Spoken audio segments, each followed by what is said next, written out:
여호와 이름에 합당한 영광을 돌리며 거룩한 옷을 입고 여호와께 경배할지어다. 주를 기뻐하고 즐거워하며 지존하신 주의 이름을 찬송할지어다. 하나님은 영이시니 예배하는 자가 영과 진리로 예배할지니라. 아멘.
성시교독은 74번입니다.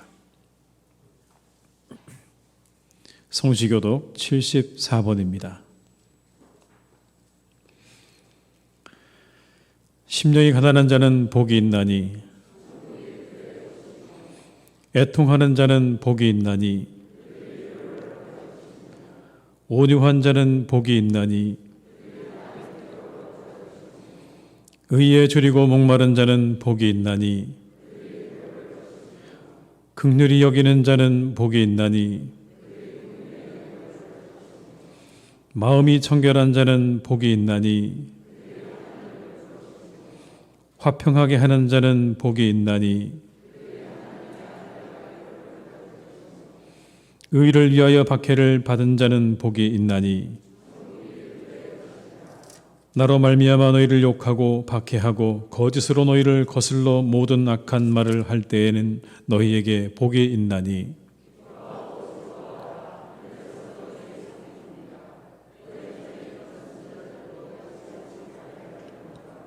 아멘. 이 시간 참회 기도를 함께 드리시겠습니다.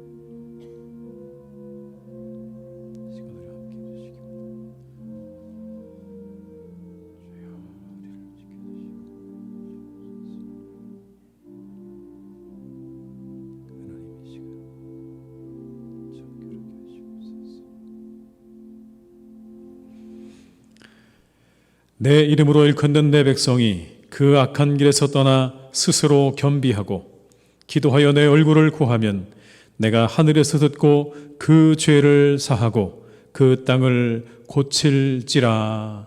아멘. 나는 전능하신 아버지 하나님 천지의 창조주를 믿습니다. 나는 그의 유일하신 아들 우리 주 예수 그리스도를 믿습니다. 그는 성령으로 잉태되어 동정녀 마리아에게서 나시고 본디오 빌라도에게 고난을 받아 십자가에 못 박혀 죽으시고 장사된 지 사흘 만에 죽은 자 가운데서 다시 살아나셨으며 하늘에 오르시어 전능하신 아버지 하나님 우편에 앉아 계시다가 거기로부터 살아있는 자와 죽은 자를 심판하러 오십니다. 나는 성령을 믿으며 거룩한 공교회와 성도의 교제와 죄를 용서받는 것과 몸의 부활과 영생을 믿습니다. 아멘.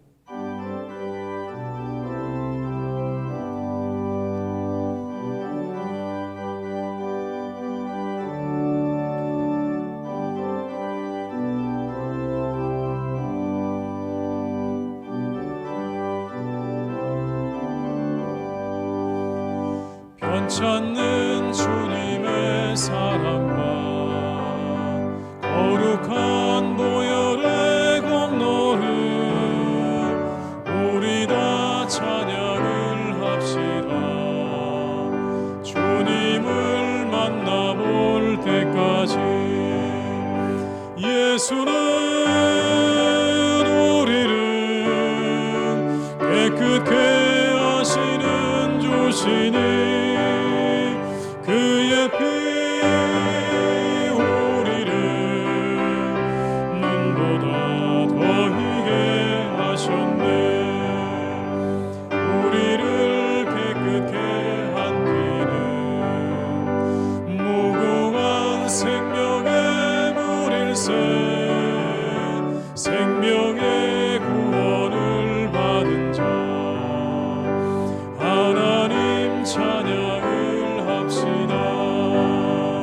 예수는 우리를 깨끗게 하시는 주시니 그의 피 우리를 눈보다 더 희게 하셨네.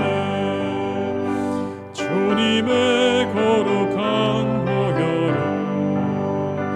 날마다 입으로 간증해 담대히 싸우며 나가세. 천국에 들어갈 때까지 예수는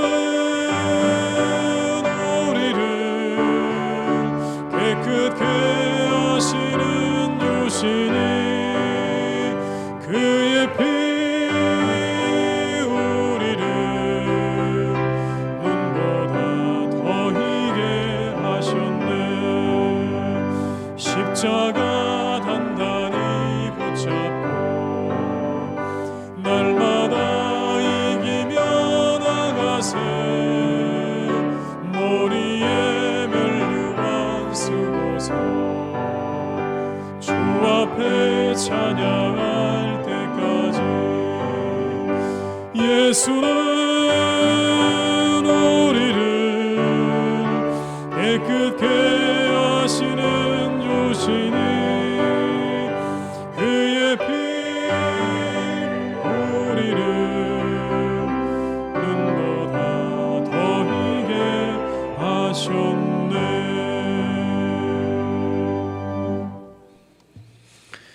오늘 거룩한 날 우리에게 주신 하나님의 말씀은 로마서 1장 24절로 27절의 말씀입니다. 신약성경 239면에 기록되어 있는 로마서 1장 24절로 27절의 말씀입니다. 로마서 1장 24절로 27절의 말씀을 받들어 봉독하겠습니다. 그러므로 하나님께서 그들의 마음의 정욕대로 더러움에 내버려 두사 그들의 몸을 서로 욕되게 하게 하셨으니 이는 그들이 하나님의 진리를 거짓 것으로 바꾸어 피조물을 조물주보다 더 경배하고 섬김이라.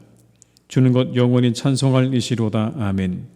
이 때문에 하나님께서 그들을 부끄러운 욕심에 내버려 두셨으니 곧 그들의 여자들도 순리대로 쓸 것을 바꾸어 영리로 쓰며 그와 같이 남자들도 순리대로 여자 쓰기를 버리고 서로 향하여 음욕이 부릴 듯하매 남자가 남자와 더불어 부끄러운 일을 행하여 그들의 그릇됨에 상당한 보응을 그들 자신이 받았느니라.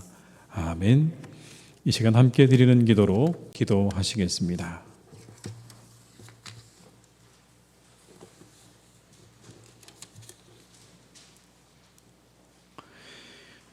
거룩하신 우리 주 하나님, 이렇게 복되고 아름다운 주일을 허락하여 주심에 감사를 드립니다. 분주한 세상 속에 살던 우리를 예배의 자리로 불러주시고 부름을 받아 구별된 몸과 마음으로 나온 하나님의 백성들에게 한없는 자비를 허락하여 주옵소서. 하나님 아버지, 우리의 선한 목자 되어옵소서. 하나님께서 우리의 삶을 이끌어 주시고 삶의 우선순위를 바르게 정하게 하옵소서. 먼저 그의 나라와 의를 구하라고 하신 예수님의 말씀을 기억하게 하시고 예수님처럼 하늘의 미랄이 되어 죽기까지 하나님을 사랑하고 순종하게 하옵소서. 하나님께서 지혜를 주셔서 우리가 따라가야 할 길이 무엇인지 알게 하시고 옳은 길, 의의 길을 분별할 수 있는 지혜와 바른 눈을 주옵소서. 우리 주 하나님, 하나님을 바르게 알고 바르게 믿게 하옵소서. 하나님을 바르게 알고 믿는 일에 우리의 마음과 정성을 다할 수 있게 하옵소서. 자기식대로 하나님을 섬기고 규정하지 않게 하시고 말씀을 기준 삼아 주님 말을 섬기게 하옵소서. 말씀을 떠나 소경이 되지 않게 하시고 소경이 소경을 인도하지 않도록 지켜 보호하여 주옵소서. 하나님 아버지, 교회의 주인 되어 주옵소서. 예수님의 핏값으로 사신 교회에서 하나님의 나라와 의를 구하게 하시고 하나님의 뜻을 이루게 하옵소서. 모퉁이 돌 대신 예수님만 바라보게 하시고 선지자들과 사도들의 가르침 위에 서 있는 복된 교회 되게 하옵소서. 교회에서 즐거워하고 기뻐하며 감사하는 은혜를 허락하여 주시고 웃음꽃이 활짝 피어나는 교회 되게 하옵소서. 하나님 아버지, 우리나라를 지켜 주옵소서. 주께서 세우신 이 나라가 하나님의 주권을 인정하게 하옵소서. 경제와 교육과 문화와 국방이 하나님의 뜻에 합당하게 바로 세워지게 하시고 공의롭고 복된 나라 되게 하옵소서. 우리나라의 위정자들과 리더들이 요셉처럼 하나님을 경외하는 자들이 되게 하시고 국민을 선한 길로 이끄는 자들 되게 하옵소서. 코로나19의 현장에서 환자들을 치료하며 감염의 역 속에서도 자신들의 소명을 다하는 의료진들과 각 기관의 공무원들에게 힘을 주시고 지켜 보호하여 주옵소서. 우리나라가 주의 날개 아래에서 평안을 누리게 하옵소서. 하나님 아버지, 우리를 보호하여 주옵소서. 변형된 인도발 델타 변이 바이러스가 세계 각국의 방역막을 뚫고 확산하고 있습니다. 전능하신 치료의 하나님께서 모든 바이러스를 막아 주옵소서. 우리의 무지와 무능력으로는 감당할 수 없사오니 우리를 불쌍히 여겨 주옵소서. 성전을 사모하는 성도들에게 선한 힘이 넘치게 하시고 성전에 나와 하나님께 영과 진리로 예배드릴 때 놀라운 기적이 있게 하옵소서. 몸과 마음이 아픈 환우들에게 공의로운 해가 떠올라 치료하는 광선을 비추게 하시고 깨끗하게 나음을 입고 하늘 소망 바라보며 살게 하옵소서. 예배드리는 이 시간 예배의 주인이신 하나님께서 홀로 영광 받으시고 한없는 은혜를 내려 주옵소서. 마음이 상한 자가 고침을 받는 예배, 포로된 자가 자유를 얻는 예배, 성령 충만한 예배 되게 하옵소서. 예수님의 이름으로 기도드립니다. 아멘.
아멘. 찬송가 50장 1절과 2절 부르시면서 준비하신 예물을 드리시겠습니다.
하나님 아버지 감사드립니다.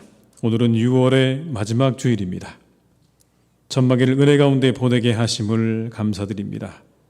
그렇게 하루하루 베푸시는 은혜에 감사드리며 오늘도 주님 앞에 귀한 예물을 드립니다.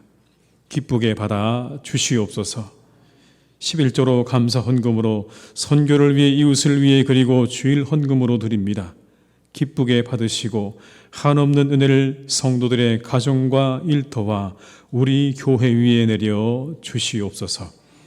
하루하루가 하나님 주신 은혜로 충만하게 하시고 형통케 하시는 은혜를 베풀어 주시기를 간구합니다. 우리 성도들의 영혼이 강건하게 하시고 범사가 잘 되는 은혜를 하나님 날마다 내려 주시옵소서. 하나님 아버지, 이 예물이 하나님 나라와 복음 전파를 위해서 쓰여지기를 간구합니다. 이 예물이 닿는 곳마다 생명이 살아나고 주님께로 돌아오는 역사 있게 하시며 넘어진 자 쓰러진 자 다시 일어나게 하시옵소서. 그러나 드리고 싶어도 드리지 못하는 이들을 기억하시고 하나님께 마음껏 드릴 수 있도록 회복의 은총도 내려주시기를 기도합니다. 오늘도 우리 성도님들 어느 곳에서 예배하든지 지켜주시고 영과 진리로 예배하게 하시며 하나님께서 주시는 은혜를 마음껏 누리는 예배의 시간 되게 하여 주옵소서. 오늘도 우리와 함께 하시며 우리의 소망 되시는 예수님의 이름으로 기도드립니다. 아멘.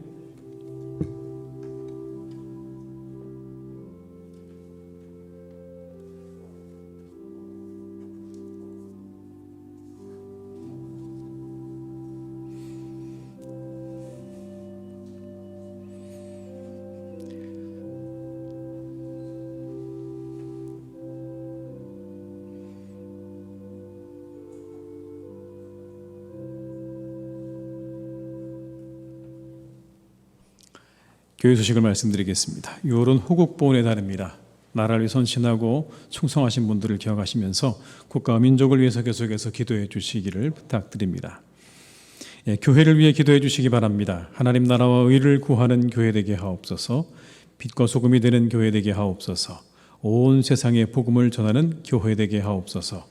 그리스도 안에서도 하나 되어 큰 부흥을 경험하는 교회 되게 하옵소서라는 기도의 제목으로 계속 기도해 주시기를 부탁을 드리겠습니다. 다음 주일 7월 4일은 맥주감사주일입니다. 지난 반년 동안 베풀어 주신 은혜 감사하면서 여러분께서 감사하는 마음으로 그렇게 맞이해 주시고 준비해 주시기를 바랍니다. 현재 코로나19 정부 대응이 2단계로 유지되고 있습니다. 여러분 말씀드린 것처럼 백신 접종자들은 좌석수 기준에서 제외된다는 거 기억하시고 더 많이 나와주시기를 부탁을 드리겠습니다. 7월은 교회학교 여름 행사가 있는 달입니다. 성경학교를 위해서 많은 기도와 격려를 부탁드립니다. 아래 나와 있는 일정과 주제들을 참조하셔서 기도해 주시고 더 많이 격려해 주시기를 부탁을 드리겠습니다. 우리 이재승 청년을 중등부 교사로 임명하도록 하겠습니다. 입원하신 분들과 환우들을 위해서 계속해서 기도해 주시기를 부탁드리고요. 이 시간에는 우리 입대하는 청년을 위해서 잠깐 기도하는 시간 갖겠습니다. 우리 임형빈 형제 내일 입대를 합니다. 철원으로 가게 되네요. 육사단으로 가게 되는데 이 시간 잠깐 기도하는 시간 갖도록 하겠습니다.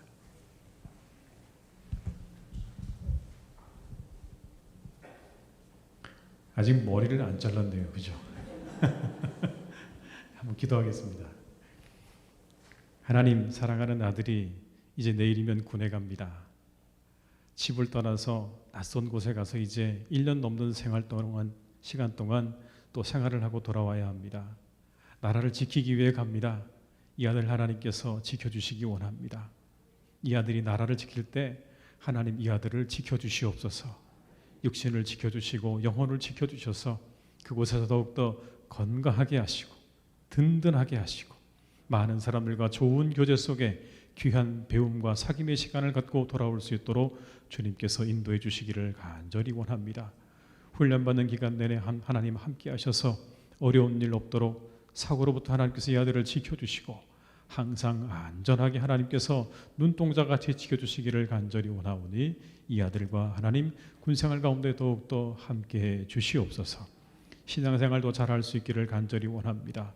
하나님 앞에 나아가는 것을 가장 소중히 여기는 그러한 마음 갖게 하시고 그 믿음으로 하나님 잘 예배하고 섬기는 그러한 군생활 될 수 있도록 인도하여 주옵시고 하나님의 군사로서 하나님의 정말 군인으로서 멋지게 그렇게 성장해서 돌아오는 귀하고 복된 시간 될 수 있도록 주님께서 축복하여 주시옵소서. 모든 기간 내내 하나님께서 함께 하시기를 간절히 원하옵고 예수님의 이름으로 기도드립니다. 아멘. 우리 잘다운 여러분 한번 우리 격려의 박수 한번 하실까요? 네. 자. 이거는 좀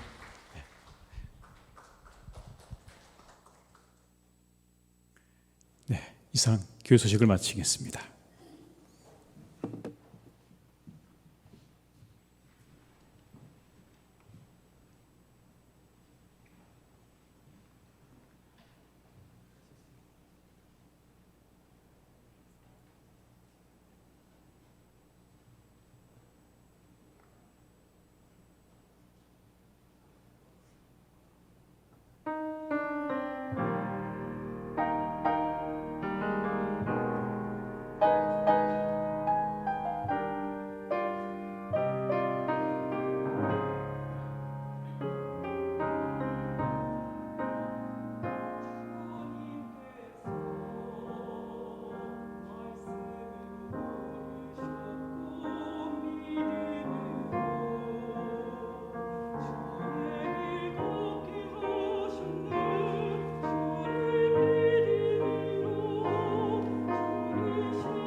아멘. 여러분 찬양 감사드립니다. 이 시간 모든 분들에게 하나님의 은혜가 함께 하시기를 주님의 이름으로 축원합니다.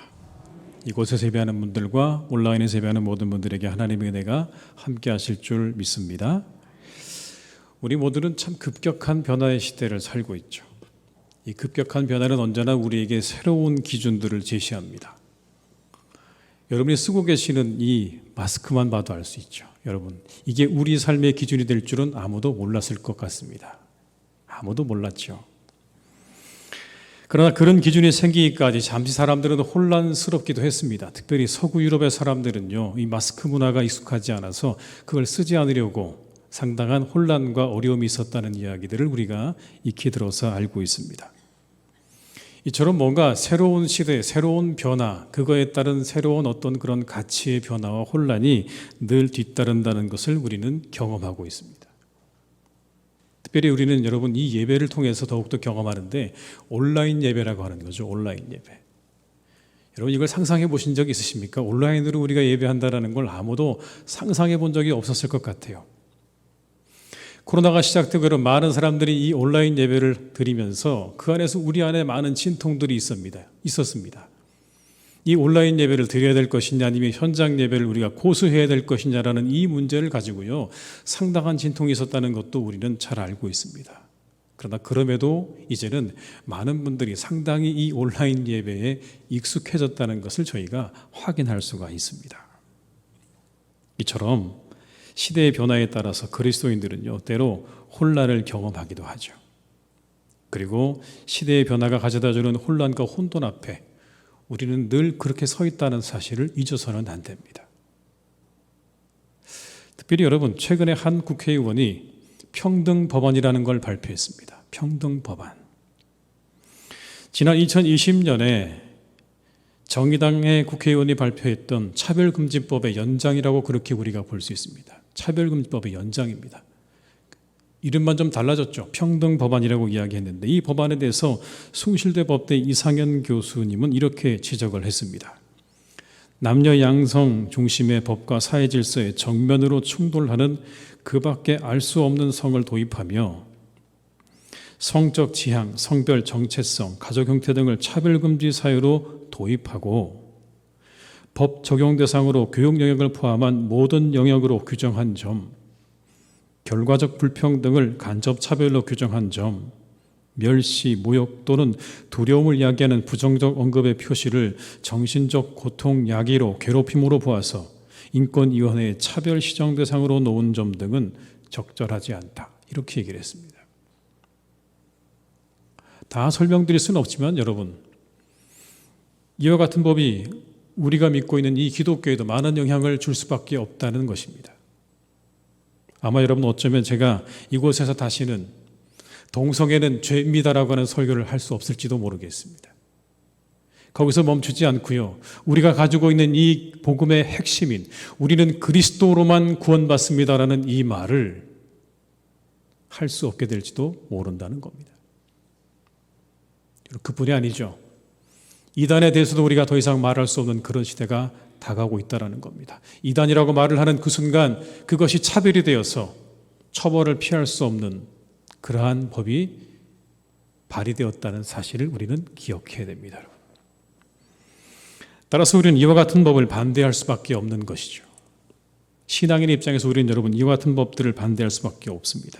이처럼 이 시대의 변화는요 그리스도인들에게 혼란을 가져다 줍니다. 그때 우리는 이 혼란 속에서 여러분 바르게 볼 수 있어야 되는 겁니다. 바르게 분별하는 눈을 가져야 되는 겁니다. 지혜가 필요한 거죠. 시간이 너무 빠르게 지나서 세월이 너무 빠르게 흘러서 변화가 너무 심각해서 그래서 우리가 그 안에서 자칫 놓칠 수 있는 그런 혼란과 혼돈 속에서 무엇이 정말 하나님께서 원하시는 바인지 하나님께서 기뻐하시는 것인지에 대해서 우리가 구하고 찾지 않으면 우린 여러분 순식간에 그 혼란과 혼돈과 함께 휩쓸려 가버릴 수 있다는 것을 잊지 말아야 합니다. 그렇다면 어떤 것들이 여러분 이 시대 가운데 혼란과 혼돈 가운데 있을까요? 먼저 자유와 무질서의 혼돈이라고 저는 생각합니다. 자유와 무질서. 이런 질문을 드리고 싶어요. 사람들에게 무한대의 자유가 보장되어야 하는 것일까요? 우리의 자유는 어디까지 허용되어야 하는 것일까요? 2015년에 프랑스에서 여러분 테러가 있었습니다. 샤를리 앱도라고 하는 주간지를 이슬람 극단주의자들이 습격을 해서 무차별 총격으로 난사를 했습니다. 이 일에 대해 당시 프랑스의 언론에서는 이렇게 말했습니다. 톨레랑스가 테러로 인해 시험대에 올랐다. 여러분, 톨레랑스라는 말은 관용이라는 말입니다. 프랑스 사람들이 가장 중요하게 여기는 가치가 바로 톨레랑스인데 그 톨레랑스가 테러로 인해서 시험대에 올랐다는 게 그 당시 언론에서 이야기되었던 것들입니다. 그거에 대한 답은 이거였습니다. 폭력적인 의도를 가지고 사회의 모든 질서를 무너뜨리는 데까지는 허용되어서는 안 된다. 폭력적인 의도를 가지고 사회의 모든 질서를 무너뜨리는 데까지는 이 관용이 허용될 수 없다. 라고 하는 것이 그 당시의 답이었습니다. 관용은 여러분 상대방에 대한 인정이죠. 어디까지 그 사람을 허용할 것인가가 관용입니다. 이 문제는 곧바로 자유와 연결되어 있습니다. 상대방의 자유를 어디까지 인정할 것인가라는 거죠. 자유로운 시대죠. 우리 모두가 자유로운 시대를 살고 있지만 그러나 여러분 질서를 무너뜨리는 자유까지는 허용될 수 없는 것이겠죠. 그것이 공동체 질서를 무너뜨리는 일이라면 허용되어서는 안 되는 것입니다. 아무리 모든 사람들의 자유가 보장되어 있다고 해도 우리가 머물고 있는 공동체와 우리가 살아가는 사회, 그 사회의 질서가 무너지는 거기까지는 그 자유는 허용되지 않는다는 것을 우리는 기억해야 되는 것입니다. 그런데 우리 시대는 여러분 어떤 것이 혼돈되고 있을까요? 이 자유와 무질서가 혼돈되고 있는 시대라고 보여집니다. 무질서가 자유라는 이름으로 허용되고 인정되고 있는 것이 가장 염려스러운 부분인 거죠. 서두에 말씀드린 것처럼 무질서한 것이 자유라는 이름 아래 허용되고 인정되어지고 무질서가 자유라는 이름으로 포장되어지는 여러분 이 일이 우리가 가장 염려하고 우리가 깊이 생각해야 될 그러한 일이 아닐까요? 오늘 본문에도 순리와 영리라는 말이 나옵니다. 순리는요 하나님의 창조 질서를 의미합니다. 반대로 영리란 그것을 거스르는 것을 의미하죠. 순리를 영리와 바꾸어 썼다고 그렇게 성경에 말씀합니다. 순리를 영리로 바꾸어 썼다. 무질서가 질서를 대신했다라는 이야기인 것이죠. 하나님의 창조의 질서를 무질서가 대신했다. 너희들의 삶이 그와 같다라고 말하고 있는 것입니다.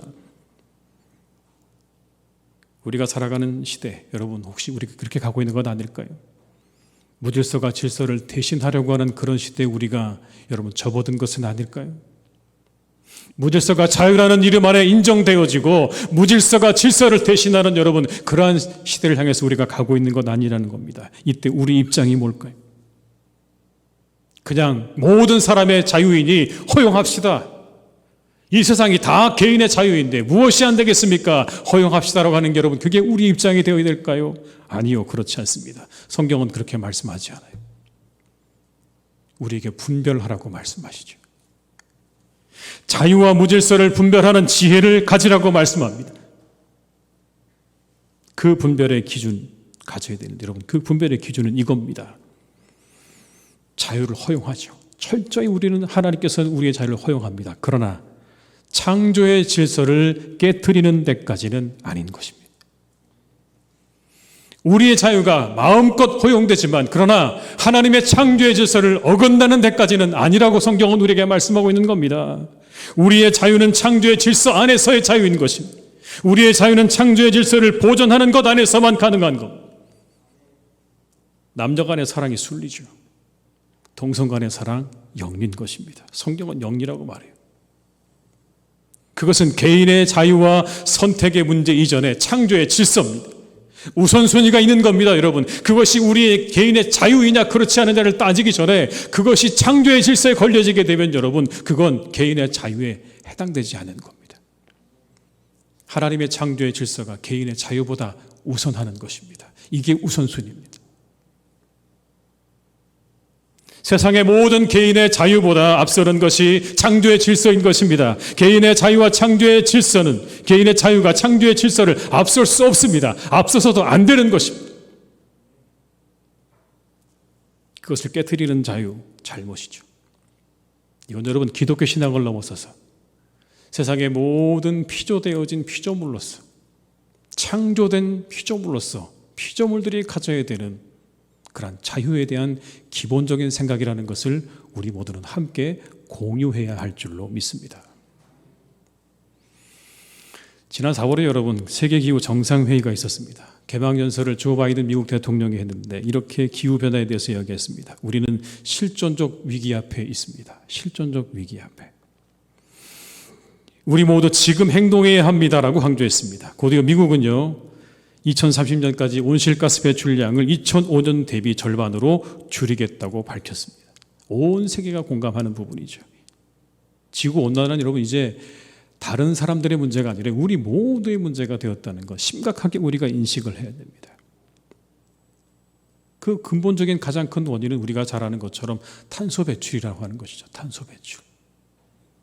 탄소 배출은 이런 걸로 한다고 된다고 얘기하잖아요. 썩지 않는 플라스틱 제품, 축산 폐기물, 자동차 공장의 매연 이런 것들 때문에 그래서 탄소가 배출이 된대요. 그런데 여러분 이거 말고도요 우리가 사용하고 있는 핸드폰과 그리고 컴퓨터에도요 그것 때문에 많은 탄소가 배출된다는 거 알고 계십니까? 탄소 발자국이라고 이야기하죠. 개인이나 아니면 모든 사람들이 각각의 어떤 그런 단체들이 뿜어내고 있는, 발생시키고 있는 그런 온실기체의 총량을 탄소 발자국이라고 말하고 있는데 여러분 이와 같은 것들이 탄소 발자국들을 만들어낸대요. 한번 읽어드릴까 들어보세요. 물을 틀어놓고 양치나 세수 샤워를 한다. 몇 개나 되는지 한번 헤아려 보십시오. TV를 하루 종일 시청한다. 냉장고를 자주 열었다 닫았다 한다. 빈 방에도 불을 켜놓는다. 걸어갈 수 있는 가까운 거리도 차를 타고 이동한다. 핸드폰으로 하루 종일 게임을 하며 손에서 놓지 않는다. 에어컨이나 보일러를 하루 종일 틀어놓는다. 계단을 이용할 수 있음에도 엘리베이터를 매번 사용한다. 어떠십니까? 갑자기 속에서 그럼 어떻게 살아요? 라고 하는 말이 올라오십니까? 그 목사님 어떻게 살라고요? 그거 없이 어떻게 살라고요? 근데 여러분 우리가 이와 같은 것들에 대해서 이 자유와 편리함에 대해서 깊이 생각해 봐야 될 때가 우리에게 다가왔다라는 그런 이야기인 겁니다. 그동안 우리가 누려온 그 자유와 편리함이 우리의 미래를 불투명하게 만들고 있기 때문에 그렇습니다. 우리의 자유는 절대로 무한대가 아니죠. 성경은 우리에게 그 자유에 대해서 이렇게 말씀하십니다. 고린도서 10장 23절의 말씀을 제가 읽어드립니다. 모든 것이 가하나 모든 것이 유익한 것은 아니요. 모든 것이 가하나 모든 것이 덕을 세우는 것은 아니요. 다 가능하다는 겁니다. 자유라고 이야기합니다. 모든 것이 자유이지만 그러나 그것이 유익하지 않으면, 그것이 덕이 되지 않으면 우리의 자유는 거기에서 멈추어져야 된다고 성경은 우리에게 말씀하는 거예요. 자유의 한계를 분명하게 말씀하고 있는 겁니다. 무한대의 자유를 말씀하고 있지 않습니다. 책임적인 자유를 말씀하고 있는 거예요. 그것이 누군가에게 해가 된다면, 덕이 되지 않는다면, 유익이 되지 않는다면 우리의 자유는 거기에서 멈춰야 된다. 당신의 그 자유가 책임을 질 수 없다면, 더 이상 책임질 수 없다면 그 자유는 거기에서 멈춰져야 된다고 우리에게 분명하게 말씀하고 있는 거죠. 이게 우리가 자유에 대해서 가져야 될 마음입니다. 내 마음이야가 아니라 그리스도인이라면 덕이 된다면, 그리고 그것이 해가 된다면 그것이 바로 우리가 멈추고 더 가야 할 자유의 한계임을 잊지 말아야 한다는 것이죠. 마틴 루터는 그리스도인의 자유라는 책에서 이렇게 말했습니다. 여러분, 그리스도인은 전적으로 자유로운 만물의 주이며 아무에게도 예속되어 있지 않다. 그리스도인은 전적으로 충실한 만물의 종이며 모든 사람에게 예속되어 있다. 그리스도인의 자유 한계에 대해서 분명히 말해주는 그러한 내용이라고 생각하는데 여러분, 이 자유는요 예수님께서 친히 보여주셨습니다. 자유하신 분이죠. 예수님 자유자입니다. 모든 것의 주관자이신 그 예수님은요 완전한 자유자시죠. 그런데 죄인들을 사랑하기 때문에 스스로 종의 형체를 입어서 이 땅에서 태어나셨고 고통당하셨고 십자가에 달려 돌아가셨습니다. 완벽한 자유자입니다. 세상의 주관자이시고 세상의 창조주가 되십니다. 심지어 여러분, 이 예수 그리스도, 이 하나님은 시간과 공간마저도 여러분, 이 예수님의 그 존재를 막을 수 없는 그런 분이시잖아요. 우리는 감히 그 시간과 공간의 존재를 뛰어넘을 수 없는 그런 존재이지만 예수님은 그렇지 않으시다가요. 그렇게 우리에게 막혀져 있는 그 모든 것까지도 완벽하게 모든 것으로부터 자유하신 그 예수님이시지만, 그러나 여러분 어떠십니까? 인간들을 위해서 자신의 몸을 인간으로 그리고 십자가에 내어주셨다고 하는 이것이 우리가 본받아야 될, 우리에게 보여주신 예수님의 바로 그 자유의 모습이라고 하는 것입니다. 모든 것으로부터 자유하셨지만 예수님께서는 하나님의 종이 되는 그러한 자유를 선택하셨고, 모든 것으로부터 자유하시지만 그러나 자유를 사랑 아래 두셨습니다. 인간을 사랑하는 그 사랑 아래 예수님은 그 자유를 거기에 두셨다고요. 그 사랑 위에 두지 아니하시고 그 사랑 안에 그분의 자유를 두셨다라고 하는 거죠. 우리가 본받아야 될 자유의 모습입니다. 모든 것으로부터 자유하지만 그러나 하나님의 종으로 살아야 되는 그러한 겸손함이 우리에게 필요한 것이고, 우리의 모든 것이 자유롭지만 그러나 그 사랑 안에, 그리스도의 사랑 안에 우리의 자유를 두어야 되는 바로 그러한 존재가 저와 여러분이라는 것을 잊지 말아야 할 것입니다. 이것이 자유와 무질서와 이것이 혼돈되고 있는 시대에 우리 신앙인들이 취해야 될 신앙인의 자세입니다. 창조의 질서 아래, 그리고 덕이 되고 유익이 되는 데까지 하나님과 사랑 안에 우리의 자유를 두고 살아가시는 진정한 자연이 되시기를 주님의 이름으로 축원합니다. 두 번째는 여러분, 믿음과 신념의 혼돈입니다. 자기 식대로입니다. 세상이 모든 기준이 나죠. 세상의 모든 사람들이 다 마찬가지입니다. 저마다의 기준을 가지고 있습니다. 기준 가지고 있는 거 나쁜 거 아니죠. 다 맞습니다. 그런데 여러분, 세상을 자기의 기준에 맞추려고 하는 게 문제인 거죠. 세상을 자기의 기준에 맞추려고 하는 게 문제입니다. 내 나름의 기준을 갖고 있는 게 문제가 아니라 그 기준에 모든 걸 다 자꾸 맞추려고 하니까, 그러니까 문제가 생기는 거죠, 여러분. 모든 것이 내 마음대로 되어야 하는 세상인 거죠. 또 세상이 여러분 일정 부분 그렇게 우리의 마음을 잘 도와줍니다. 새벽에 여러분 문을 열고 나가면 반드시 뭐가 있습니까? 택배가 와 있죠. 새벽 배송. 이제는 집도 여러분 자신이 원하고 살고 싶은 모양은 어느 정도로 그 형태를 바꿀 수 있다고 이야기하지 않습니까? 개인의 개성과 생각이 존중되는 그런 시대에 살고 있는 거 좋은 일입니다. 그런데 여러분, 이 시대가 가지고 있는 함정이 있는 건 아닐까요? 이런 함정이요, 내 생각대로 되어야 한다고 하는 함정. 모든 게 다 내 생각대로 되어야, 그래야 선이라고 하는 여러분 함정 가운데 우리가 혹시 빠져 있는 건 아닌가라는 겁니다. 그렇지 못하면 선이 아니에요. 여기서 한 가지 우리가 생각해야 되는 건 이겁니다. 이와 같은 기준이 믿음에 적합한 것인가? 꼭 내 기준에 맞아야, 그래야 선이 되어지는 이 세상의 이와 같은 기준들이 우리가 가지고 있는 믿음과 그 믿음에 부합하고 적합한가라는 겁니다. 왜냐하면 그 생각 속에서는 자칫하면 여러분 하나님마저 그래야 한다는 함정이 생기기 때문에 그런 겁니다. 하나님마저 내 마음과 내 뜻대로 되어야 되는 거죠. 의외로 많은 사람들이 여러분 내가 기도한 대로, 내가 바라지 않는 대로 그렇게 결과가 나와서요, 하나님에 대해서 실망을 하거나 신앙에 대한 회의감과 좌절감 때문에 굉장히 어려움을 겪는 분들이 많은 걸 종종 보게 됩니다. 이런 거죠. 열심히 기도하고 공부했는데 내가 원하는 대학에 못 갔어요. 그리고는 이렇게 얘기합니다. 하나님이 안 계시다고요. 그리고는 교회를 떠나요.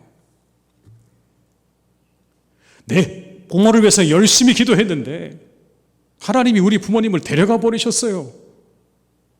내 기도를 안 들어주시는 거지요. 하나님은 안 계신 게 분명합니다. 여러분 그렇게 말하는 거예요. 그리고 교회를 떠나는 거예요. 세상의 일들이 내 뜻대로 되지 않는다는 건 인정하면서 여러분, 왜 하나님은 내 뜻대로만 움직이셔야 되는 걸까요? 저는 그런 분들에게 그렇게 말씀드리고 싶어요. 세상의 모든 일은 내 마음대로 안 되는 거 다 인정하면서 왜 하나님은 그러셔야 되는 거죠? 왜 내 마음과 내 뜻대로만 움직이셔야 되는 거죠? 여러분, 그게 믿음일까요? 우리는요, 내가 많은 하나님을 믿는 게 아닙니다. 우리는 그냥 하나님을 믿는 거죠. 내가 만든 하나님을 믿는 게 아니라고요. 만약 내가 만든 하나님을 믿는다고 하면 그건 믿음이 아니라 신념이죠, 여러분. 하나님은 꼭 그렇게 되셔야만 합니다라고 하나님께 여러분 강요하고 자신의 신념을 믿는 거죠. 믿음은 있는 것 그대로를 받아들이는 거예요. 하나님을 있는 그대로 받아들이는 그게 믿음인 것이죠. 예수님과 당대의 종교 지도자들의 갈등의 원인도 신념과 신앙의 문제였다고 저는 생각해요. 왜냐하면 당대의 종교 지도자들이 예수님을 못 받아들였거든요. 왜 못 받아들였을까? 이런 이유 때문입니다. 어떻게 나사렛에서 메시아가 날 수 있느냐? 그런 낙후된 동네에서 어떻게 메시아가 날 수 있느냐? 어떻게 그렇게 목수의 아들, 가난한 목수의 아들이 메시아가 될 수 있느냐? 말이 안 된다. 그리고 어떻게 그렇게 세리와 죄인들과 어울려 다니는 그 사람이 메시아가 될 수 있느냐? 그런 사람은 메시아가 될 수 없다. 여러분, 그게 신념이죠. 성경 어디에도 여러분 그런 분이 메시아가 될 수 없다고 이야기한 것 없습니다. 그런데 그들은 그렇게 생각하는 거예요. 뭔가 힘 있고 말 타고 능력 있고 가진 것이 있는 자가 이 땅에 나타나서 자신들의 메시아가 되어주기를 바랬던 그들의 그 생각은 여러분 믿음이 아니라 신념이었다고요. 예수님께서 여러분 그들을 향해서 그리고 우리를 향해서 보여주시기 원하셨던 게 뭔지 아십니까? 신념을 가지고 살지 말고 믿음을 가지고 살라는 거예요. 왜냐하면 예수님은요 믿음의 삶을 사셨어요. 마구간에서 태어나셨어요. 가난한 목수의 집안에서 자라나셨어요. 가난하고 소외된 사람들하고 함께 하셨어요. 그리고 십자가에서 생을 마감하셨어요. 그 모든 것 다 받아들이셨어요. 하나님을 향해서 그래도 내가 하나님의 아들인데 어떻게 마구간에서 태어납니까? 어떻게 이런 집에서 삽니까? 내가 왜 십자가에 죽어야 합니까? 라고 여러분 예수님께서 그렇게 말씀하지 않으셨다. 그 모든 걸 다 그대로 받아들이셨지. 그리고 자신의 삶의 자리에서 어떻게 내가 하나님의 뜻을 이룰 것인가에 대해 거기에 자신의 모든 것을 드리는 믿음의 삶을 우리에게 보여주고 계시는 겁니다. 이 신념과 신앙의 차이가 뭔지 아십니까? 믿음은요 성경으로부터 나오는 것이지만 신념은 자신으로부터 나오는 거예요. 성경에 기초한 신앙이 우리가 가져야 되는 신앙이어야 할 이유입니다. 그렇지 못하면 우리의 신앙은 여러분 신념이 되기가 쉬운 거예요. 그래서 우리가 하나님 말씀을 펴고 봐야 되는 겁니다. 그리고 믿어야 되는 겁니다. 자칫 잘못하면 내 머릿속에 하나님을 그려놓고 하나님은 이래야 합니다라고 강조하면 여러분 그 순간 우리가 가지고 있는 게 믿음이 아니라고요. 그건 신념입니다. 신념은 세상을 내 뜻대로 바꾸려고 합니다. 내 신념대로 조종하려고 들죠. 그리고 하나님마저 내 틀 안에 맞추려고 합니다. 그러나 신앙은 하나님의 뜻에 나를 맞추는 것입니다. 그 하나님 안에 내가 거하는 것. 그리고 하나님과 함께 호흡을 맞춰가는 그게 여러분 믿음인 거죠. 신념에 기초한 신앙, 우리를 실망과 좌절로 이끌 것이 분명합니다. 왠지 아십니까? 모든 것은 반드시 하나님의 뜻대로 되기 때문에 그럴 것입니다. 하나님의 뜻대로 되기 때문에 내가 내 신념 가지고 여러분 막 주장하면서 하나님 이대로 돼야 됩니다라고 여러분 주장해 보십시오. 그 사람 결국 실망하고 낙심하고 좌절할 겁니다. 하나님께서 원하시는 건 그런 믿음이 아닙니다. 그냥 하나님 편에 서는 겁니다. 하나님을 내 편 삼아서 여러분 내 뜻을 이루려고 하는 믿음이 되어서는 안 되는 겁니다. 우리가 하나님 편에 서야 되는 것입니다. 그냥 하나님 편에 서는 거예요. 성경 어디에도 여러분 우리에게 말씀하시기를 당신 하나님을 당신의 편으로 만들라고 말씀하지 않아요. 하나님 편에 서라고 말씀하셨죠. 신실한 믿음에 기초한 신앙을 가져야 되는 이유가 여기 있는 겁니다. 우리를 언제나 소망 가운데로 이끌기 때문에 그렇습니다. 우리가 하나님 편에 있게 되면, 하나님 편에 서게 되면 우리는 생명을 얻게 되고, 우리는 거기서 은혜를 얻게 되고, 소망을 가지게 되고, 희망을 가지게 되고, 우리는 새롭게 되어진 은혜를 경험하게 됩니다. 그러나 우리가 신념에 머물러 있게 되어지면 우리는 반드시 좌절과 낙심 가운데로 빠질 수 없다는 것을 우리는 잊지 말아야 하는 것이죠. 우리 사랑하는 교우 여러분, 믿음의 사람들이 되시기를 주님의 이름으로 축원합니다. 믿음의 사람들이 되십시오. 하나님께서 기뻐하시는 믿음의 사람. 언제나 우리의 삶 가운데 함께 하시고 내게 모든 것을 베푸시는 하나님의 그 은혜에 늘 감사하는 사람, 여러분 그런 사람 되시기를 주님의 이름으로 축복합니다. 일본의 신학자인 우찌무라 간조가 이런 글을 썼습니다. 하나님에게 저주가 있다면 그건 질병도 실패도 배신당하는 것도 아니다. 질병, 실패, 배신이 그게 하나님의 저주가 아니다. 있다면 세 가지인데, 첫째, 하나님이 믿어지지 않는 것. 아무리 믿어보려고 해도 믿어지지 않는 게 바로 그 심령이 저주받은 것이다. 두 번째, 성경을 읽어도 요절을 외워도 성경은 많이 안다고 하는데 하나님 말씀이 들리지 않는 심령이 그 심령이 저주받은 심령이다. 성경은 세상의 지식적인 책이 아니다. 성경을 읽는 중에 하나님의 음성이 들려와야 된다. 설교 말씀을 듣는 중에 성령님의 세미한 음성이 들려와야 한다. 이것이 안 들리는 사람, 저주받은 사람이다. 세 번째는 이겁니다. 감사하는 마음이 없는 사람. 그 마음에 감사하는 마음이 없이 원망과 불평만 가득한 그 사람이 저주받은 사람이다. 오늘의 말씀 우리가 적용해 보게 되면 신념을 가진 사람, 하나님 말씀이 안 들릴 것입니다. 신념을 가진 사람, 감사가 없을 것입니다. 그러나 믿음을 가진 사람, 하나님 말씀이 들려지게 될 것이고, 믿음을 가진 사람, 감사할 수 있게 될 줄로 믿습니다. 여러분 감사하는 사람, 믿음의 사람 되셔서 여러분의 그 모든 신앙생활이 하나님 안에서 더욱더 복되시기를, 이 시대 가운데 더욱더 복되시기를 주님의 이름으로 축원합니다. 기도하시겠습니다. 하나님, 시대가 참으로 혼란스럽습니다. 자유와 무질서가 혼돈되는 세상 가운데 살고 있고 신념과 믿음이 뒤섞여 있는 상황 가운데 우리가 있습니다. 이 시대 하나님, 우리가 바르게 분별할 수 있기를 원합니다.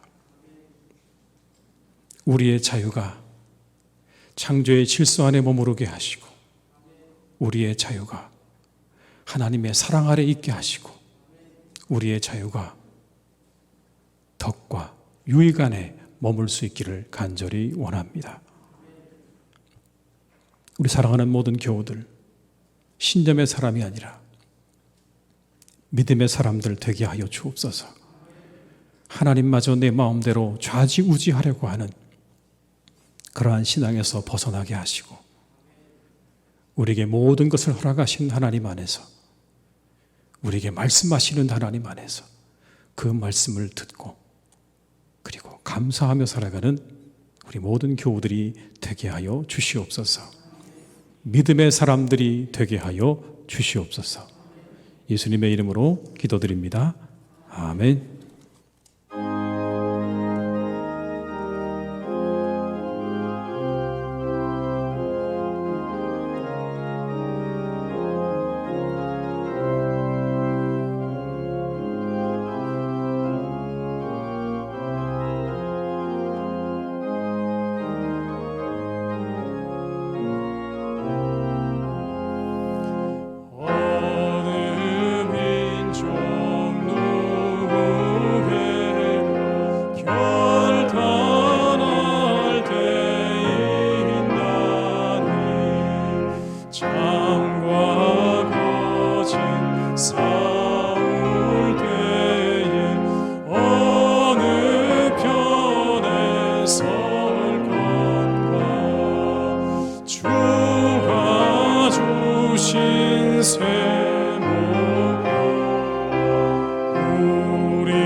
빛과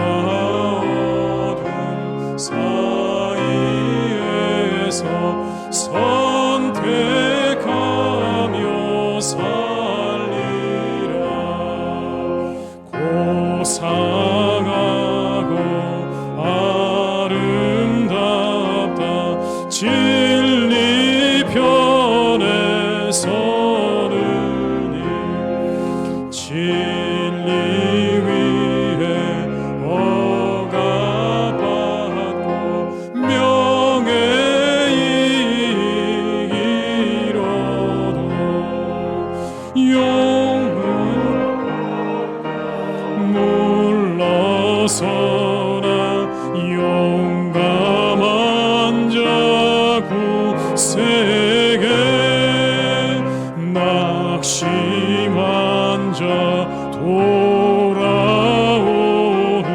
그날까지 서리라. 순교자의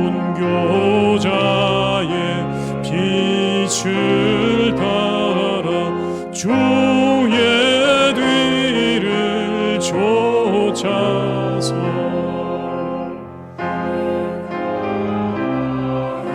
등에 지고 앞만 향해 가리라. 새 시대는 새 사명 우리에게 주나니 진리 따라 사는 자는 전진하리 언제나. 악이 비고 성하여도 진리 더욱 강하다. 진리 따라 살아갈 때 어려움도 당하리. 우리 가는 그 앞길에 어두운 장마 덮쳐도 하나님이 함께 계시 항상 지켜 주시리.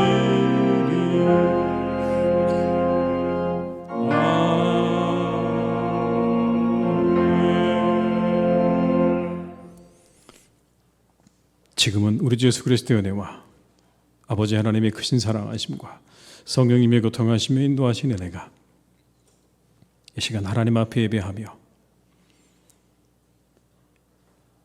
급속히 변화하는 이 시대 가운데 많은 혼돈이 우리를 찾아올 때에 그 혼돈 속에서 우리가 가야 할 길이 무엇인지를 구하고 찾고 그 길로 거기를 걸어가기로 다짐하며 세상으로 나아가는 우리 모든 교우들과 가정 위에 일터 위에 사랑하는 우리 교회 위에 네 나라와 민족 위에 온 열방 위에 이제와 영원토록 함께 하시기를 간절히 축원하옵나이다. 아멘.